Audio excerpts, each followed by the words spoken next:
Hey everybody, today we're going to be talking about Nehemiah 3, and I think this is just really kind of fitting for the time.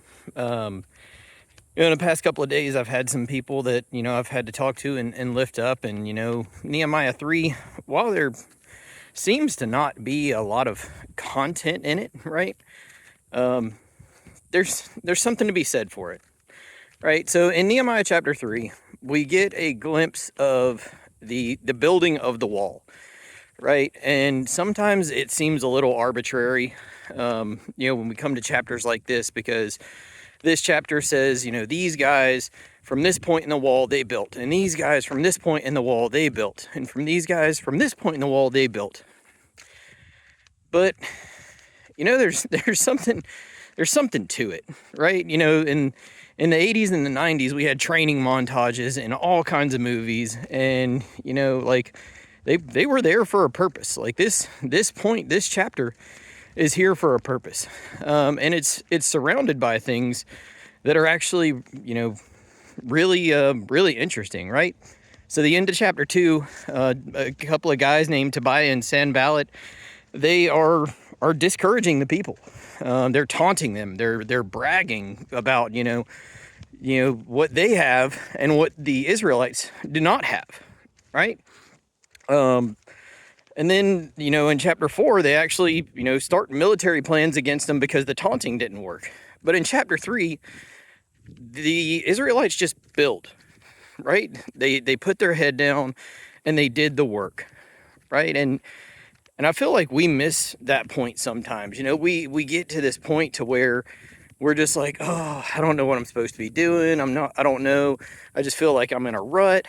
And, sometimes it's a season for us. It's a time for us to build, to put our head down, to really grow and develop our relationship with God, and really dive into the things that are important in life, instead of diving into, the most fruitless things in life, like just sitting down and watching more TV, or, putting ourselves in front of screens, watching, stuff like this that is not helpful. So I feel like we get so wrapped up in the world and so wrapped up in the things that don't matter that we forget about the things that do matter. And therefore we don't even get our training montage. We don't even get our building up season. We're just stuck in the season where everything's just kind of going along. And it seems depressing, and it seems, terrible. But, what we should be doing in those times is turning to God and doing the work, right? In Exodus, Moses and it has led the Israelites out of Egypt, and their backs are up against the wall of the Red Sea. And they're panicking. They're crying out because Pharaoh and his guard are falling and crashing down upon them like a wave would crash against the beach. And they don't know what to do. And Moses says, just be silent and let God fight your battles for you. Right? And it's, it's an encouraging word. He's telling them to essentially shut up and let God do the work.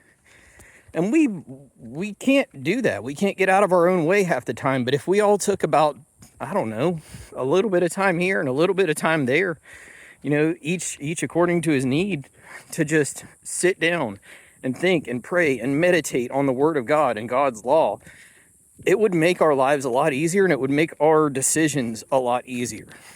And we've got to stop being the Tobiahs and the Sanballats, talking trash from the sidelines and not getting in there and doing the work, not being unhelpful, but actually being helpful. And it's hard for us sometimes, but we got to do it. So while chapter 3 kind of seems like a filler, there's a lot that you can take away from stuff like this. There's a lot that you can take away from an entire chapter dedicated to just putting your head down and doing the work. Love you guys. Have a great day.